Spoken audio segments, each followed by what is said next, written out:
Ça fait 3 mois que j'ai accouché et je me rends compte que je n'aime pas mon enfant. Ça fait 3 mois que j'ai mis au monde un petit garçon et je n'aime pas mon enfant. Ça me fait vraiment mal au cœur de le dire, mais je ne sais pas quoi faire. Savoir que cet enfant n'était pas voulu, en tout cas pas de ma part, c'est mon conjoint qui voulait absolument un enfant. Ça fait 10 ans qu'on est ensemble et ça fait 5 ans qu'il veut absolument avoir un enfant. Au début c'était un non catégorique, je refusais absolument d'avoir un enfant, mais il a commencé à me menacer petit à petit et encore plus implicitement en me disant que c'est soit j'avais un enfant avec lui, soit il me quittait. J'ai donc cédé et sous la pression de mon conjoint et de ma belle famille, je me suis résignée à avoir un enfant. Le plus marrant dans tout ça, c'est que je suis tombée enceinte très rapidement. J'ai très mal vécu ma grossesse, ce fut les pires 9 mois de ma vie et au moment où j'ai accouché, la plupart des femmes prennent leur enfant dans leurs bras, moi je ne voulais juste pas le voir. Depuis qu'il est né, c'est ma mère qui s'en occupe, mais je sais que cette situation ne pourra pas durer éternellement et ça va très mal avec mon conjoint parce qu'il voit très bien que je n'arrive pas à accepter le fait d'avoir un enfant et que je n'arrive pas à l'aimer. Aujourd'hui, mon plus grand souhait, ce serait de le faire adopter pour pas qu'il ait à subir mon mal-être, mais je sais que mon conjoint ne l'acceptera jamais.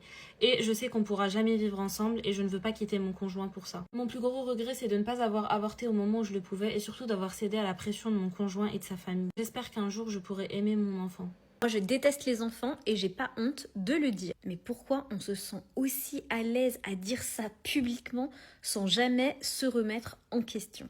Parce que pour info, dire je n'aime pas les enfants, ça n'est pas juste parler d'un goût personnel. C'est généraliser, exclure et déshumaniser tout un groupe social.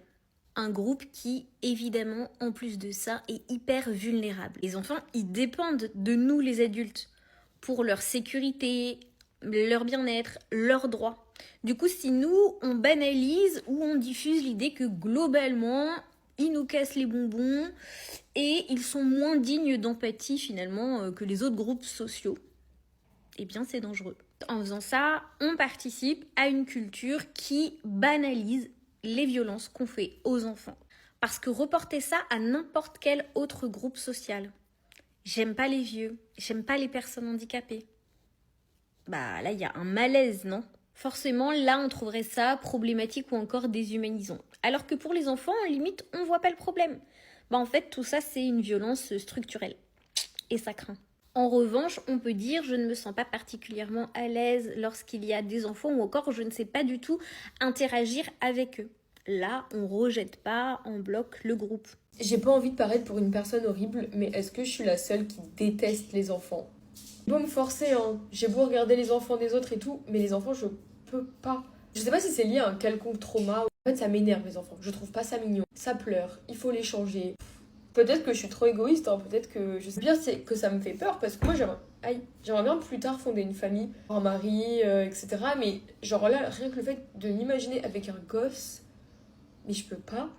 Genre quand je suis dans l'avion, dans le train ou quelque part avec un enfant qui pleure, ça m'énerve. Pourtant, il y a un chien qui peut aboyer à côté de moi pendant 5 heures, ça va pas du tout m'énerver. Cette nuit, il y a un chien qui a aboyé, j'ai dormi comme... Voilà, mais un enfant, même un enfant qui me touche, genre... Mais je sais pas pourquoi, hein. Mais vraiment, je vous jure, je suis une bonne personne, je suis gentille, je suis bienveillante, je suis respectueuse, mais les enfants, je peux pas. Genre vraiment, je peux pas. J'ai peur de me retrouver à 40 ans sans enfant, sans famille. Je sais pas, ou peut-être justement, je suis pas égoïste parce que j'ai vu un truc comme quoi les gens qui ont des enfants, c'est parce qu'ils veulent prolonger leur personne. Je sais pas, peut-être que je suis pas encore assez mature, assez accomplie, peut-être que j'ai pas trouvé l'homme de ma vie. Du coup, pour moi, c'est archi flou. Vraiment, je vous en supplie, dites-moi s'il y en a qui sont dans mon cas parce que j'ai l'impression d'être une personne horrible. Si vous avez des enfants, je vous en supplie, il faut que vous nous aidiez. On n'arrive plus à gérer les nôtres. On est au bord de la crise de nerfs là. On en a que 2 et on n'arrive déjà plus à s'en sortir. La journée, ça va encore, mais la nuit, c'est horrible. Elle nous laisse pas dormir. Et on a tout essayé, hein. Être gentil, être méchant, proposer des snacks. Rien ne marche. L'éducation positive, rien ne marche. Elles en font qu'à leur tête. La nuit dernière, j'ai dormi que 4 heures. Je me suis dit, ok, c'est génial, je vais pouvoir me coucher tôt et reprendre un bon rythme. Que nenni! Elles nous ont réveillés à 2h du matin parce qu'elles jouent à la bagarre.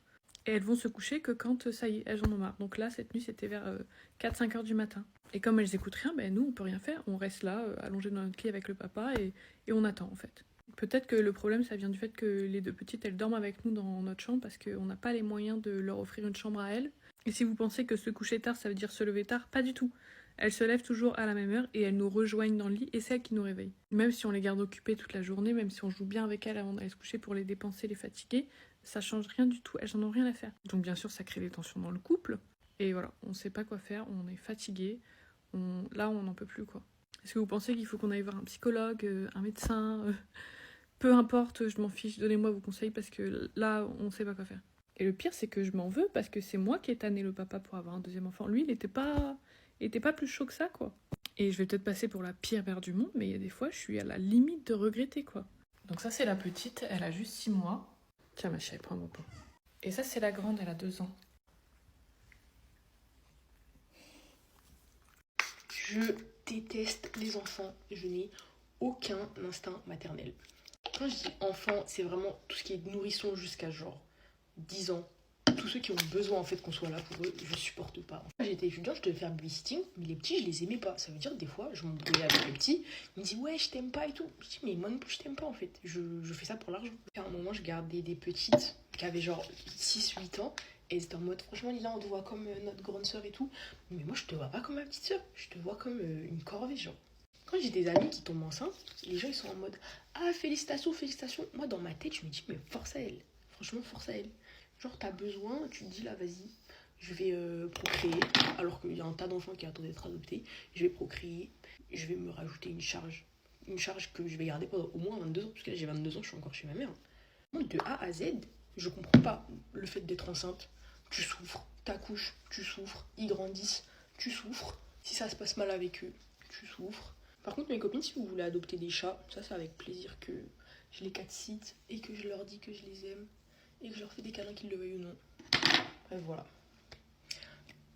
Je veux pas me marier, je veux pas d'enfant et les gens ils me blâment pour ça alors que je ne suis pas prête à avoir des responsabilités et je ne suis pas prête. En fait, je me dis, est-ce que je serai une bonne mère? Parce que élever un enfant, c'est pas n'importe quoi, c'est vraiment une très grande responsabilité. Tu dois t'oublier toi-même pour t'occuper d'un autre être vivant, sachant que j'ai ce côté égoïste. Donc j'ai pas envie de pourrir la vie d'un être humain qui n'a rien demandé. Et des fois, quand j'observe ma mère, je me dis, mais comment elle a fait pour nous supporter, sachant que moi et mes frères et sœurs, on est 7. Comment elle a fait pour nous supporter? Genre, quand on était petits, on était là, on faisait du bruit, on faisait des bêtises, on foutait le bordel et tout. Comment nos parents ont fait pour nous canaliser, pour nous supporter? Je vous jure, c'est un truc de fou. Je me dis, parce que, ok, d'accord, les parents, c'est à 2. Mais comment à 2, même à 2, pour gérer 7 enfants? Bon, après, c'était pas les 7 enfants d'un coup, mais voilà quoi. Enfin, comment ils ont fait? Genre, comment mes parents ont fait? Des fois, je m'assois, je me pose la question, je me dis, waouh! Waouh! Genre, c'est un truc de fou. Les gens sont choqués que moi et mes frères et sœurs, on a tous la même mère et le même père. Je sais pas pourquoi d'ailleurs. Et ils se demandent comment mes parents, ils font. Aujourd'hui, j'ai décidé de laisser la garde exclusive de mes enfants à leur père pour qu'ils s'en occupent. Parce que tout bien réfléchi, j'ai plein de projets à mettre en place et avec les enfants, c'est trop compliqué. Mais attention, je compte quand même les voir un week-end sur 2 et la moitié des vacances scolaires. Sauf évidemment si j'ai des choses de prévues et dans ces cas-là, je préviens le père que je ne pourrai pas les prendre. Et ça veut pas dire que je ne les aime pas. Quoi qu'il arrive, je leur passe un petit coup de fil pour leur dire qu'ils me manquent et que je les aime. Et j'ai aussi prévu de lui donner une petite pension. Enfin, parce que c'est obligatoire. Et justement, je suis en train de voir avec mon avocate pour payer le moins possible parce que moi aussi, j'ai ma vie. Ça te semble absurde tout ça, n'est-ce pas? Quand on inverse les rôles, eh bien, c'est l'histoire la plus commune chez les hommes. Mais c'est uniquement mal vu quand la femme est la protagoniste.